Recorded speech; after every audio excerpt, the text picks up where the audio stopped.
주변에 사람이 있더라도 정작 날 도와줄 사람은 없는 것 같고 도움을 받긴 하지만 이후에는 더 피곤하고 공허한 느낌, 바로 신약사주에 숨겨진 숙명일 수 있는데요. 사람들과 어울리고 도움을 받아도 결국 내가 더 힘들고 지치는 이유. 심지어 주변에 아무리 사람이 많아도 진짜 내 편은 하나도 없는 것처럼 느껴지는 이 고독감? 오늘은 신약한 사주가 왜 이런 인간관계의 딜레마에 빠지는지, 사주를 쉽게 볼 수 있는 방법과 신약사주 특징과 개운법까지 모두 알려드릴 거예요. 신약한 사주는 기본적으로 일간이 약해서 외부의 도움이나 환경적 지원 없이는 스스로를 온전히 지탱하기 어려운 구조를 가지고 있는 경우가 많아요. 특히 원국에서 인성이나 비겁이 부족하거나 없는 경우 그 어려움은 배가 됩니다. 오늘은 특히 무인성, 무비겁의 신약사주가 겪는 인간관계의 현실과 개운법에 대해 말씀드릴게요. 신강한 사주인지 확인하는 방법은 먼저 나 자신을 의미하는 일간이 어떤 글자인지 확인해야 합니다. 그리고 다음에 설명하는 것들을 확인해 보시면 되는데요. 먼저 사주의 월지를 확인하셔야 돼요. 월지는 사주에서 계절을 나타내고 가장 세력이 강하기 때문에 중요한 자리예요. 그래서 신강과 신약을 구분하는 데 큰 영향을 미치는 자리이죠.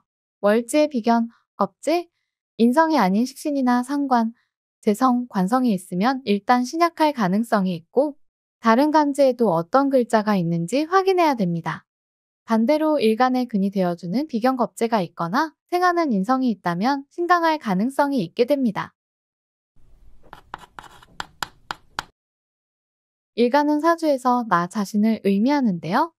예를 들어 일간이 간목이라면 간목을 돕는 수오행 임수, 개수나 비견 겁재인 목기운이 많은지 아니면 일간인 간목을 극하는 금과 설하는 화기운이 많은지를 확인해야 돼요. 나를 돕는 기운이 많으면 신강, 나를 극하거나 설계하는 기운이 많으면 신약으로 판단합니다. 예를 들면 만약 일간이 간목일 때 월지에 이렇게 신금이나 유금 관성이 있어서 일간에 힘을 억제할 때 원국의 일지나 다른 곳에서 월지를 포함해서 관성이나 재성, 식상 등이 3개 이상 있을 때 신약할 가능성이 크게 됩니다. 물론 이 경우도 사주 전체를 봐야 하긴 합니다. 월지의 비견 겁재나 인성이 있는 경우인데 그 외 다른 곳에서 이러한 비겁이나 인성을 무력하게 하거나 일간의 기운을 설하게 된다면 이 경우에도 신약할 가능성이 크게 됩니다. 쉽게 얘기해서 사주 전체를 봤을 때 나를 돕는 비견, 겁재, 인성이 많다면 신강한 사주인 것이고 반대로 나를 소모하는 식신, 상관이나 재성, 관성이 많으면 신약으로 봅니다. 인성은 나를 보호하고 기운을 지탱해주는 역할을 합니다. 부모의 사랑, 교육, 지원, 타인의 배려 같은 받는 에너지를 의미하죠. 하지만 무인성 사주는 이런 지원 체계가 약하거나 없는 경우가 많게 돼요. 그래서 사람이 주변에 있더라도 나를 도와주고 의지처가 되어주는 사람이 없다고 느끼게 됩니다.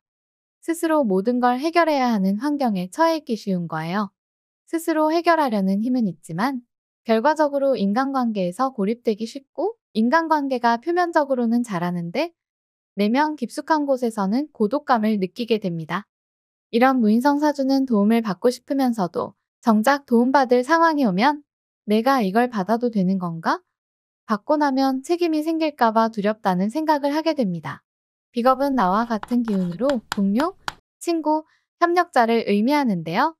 무비겁 사주는 이런 기운이 약하거나 없기 때문에 주변에 사람이 많아도 정작 도움을 구할 사람이 없다고 느끼게 됩니다. 주변에 나와 비슷한 처지나 에너지를 가진 사람이 없어서 힘들 때 정말 내일처럼 발벗고 나서서 도와주거나 힘이 되는 사람이 없다고 느끼게 되는 거예요. 비겁은 함께 나누고 협력하는 에너지인데 무비겁 사주는 이런 부분을 잘 활용하지 못하게 됩니다. 그래서 관계에서 고립되거나 독단적으로 행동하기 쉬울 수 있어요. 또 비겁은 원래 경쟁과 분배를 의미하는데 무비겁 사주는 경쟁 자체를 피하려다 보니 능동적으로 인간관계를 구축하지 못하는 경우도 많게 되는 거예요. 신약한 사주에서는 종종 인성이나 비겁이 용신이 될 수 있는데요. 이 말은 곧 타인의 도움 없이는 혼자서 온전히 서기 어렵다고 볼 수도 있습니다. 하지만 여기엔 두 가지 큰 문제가 숨어 있게 되는데요. 비겁은 일간과 같은 기운으로 나를 도와주는 역할을 하지만 동시에 경쟁과 분배를 의미하는데요. 도움을 받았다 하더라도 그 대가로 나의 몫을 나눠야 하는 상황이 발생하게 되는 거예요. 나도 겨우 이만큼 받았는데 이걸 또 나눠야 해? 이런 현실적인 갈등이 생기게 되는 거죠. 비겁이 용신이 되더라도 결국 비겁은 비겁일 뿐입니다. 도움을 받는 순간에도 내가 도움을 받으려면 뭔가를 줘야 한다는 느낌을 받게 됩니다. 그래서 비겁은 신약한 사주에게 도움과 갈등을 동시에 가져오는 양날의 검과도 같은 딜레마가 있게 됩니다. 인성은 나를 보호하고 돕는 기운이지만 이런 기운이 지나치게 강해지면 신약한 사주는 쉽게 의존적인 태도를 보이게 되는데요. 어차피 나는 혼자 할 수 없어라는 마음이 자리 잡으면 스스로의 성장 가능성을 제한하고 인간관계에서도 주도권을 잃게 되는 거예요. 결국 관계에서 기댈 줄만 알고 줄 모른다는 인상을 줄 수 있어요. 그래서 이 부분을 주의해야 해요. 신약한 사람들은 타인의 도움을 필요로 하지만 정작 도움을 받고 나면 만족하기보다는 불만을 느끼는 경우가 많습니다. 이 정도로는 부족한데 왜 나는 이렇게 자꾸 남에게 의지해야 하지? 도움을 받으면서도 그 과정에서 느껴지는 자신의 약함이 불편하게 다가오는 거죠.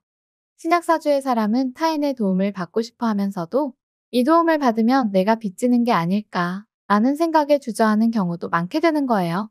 신약한 사람들은 자신이 약하다는 걸 드러내고 싶지 않아 종종 강한 척을 합니다.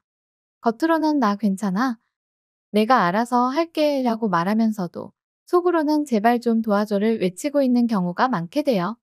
하지만 이런 태도는 인간관계에서 오해를 불러일으키고 결국 고립을 자초하는 결과로 이어질 수 있는 거예요.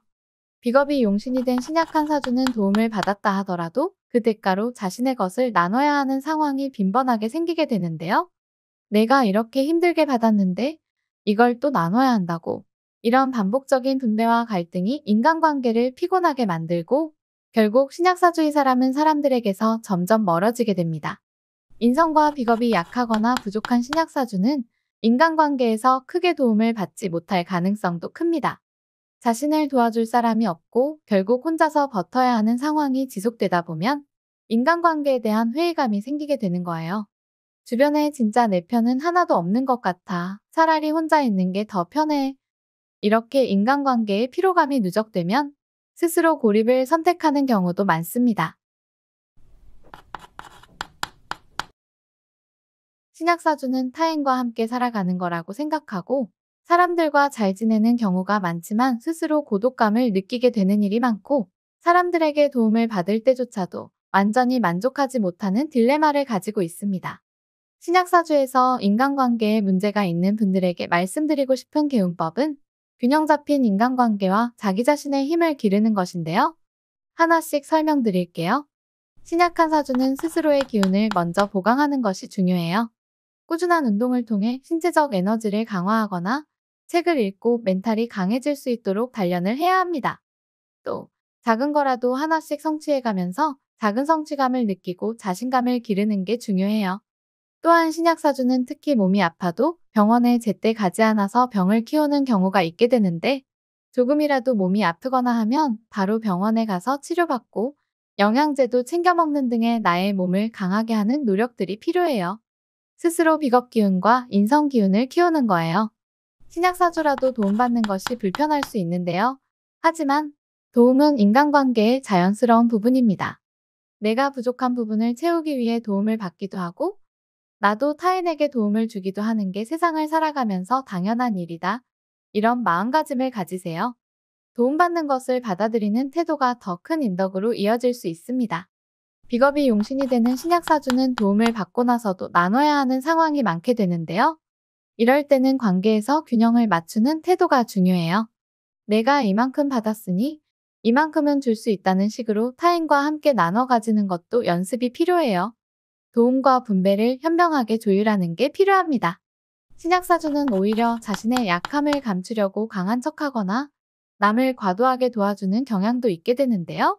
하지만 인간관계에서 내가 할 수 있는 것과 할 수 없는 것을 명확히 구분하는 것이 중요합니다. 내가 이 정도까지는 해줄 수 있어. 이 부분은 나도 어려우니 함께 고민해보자. 이런 태도가 관계를 더 단단하게 만듭니다. 신약사주라고 해도 큰 부를 얻고 잘 살거나 인덕이 많아 행복한 삶을 살게 되는 사람들도 많은데요.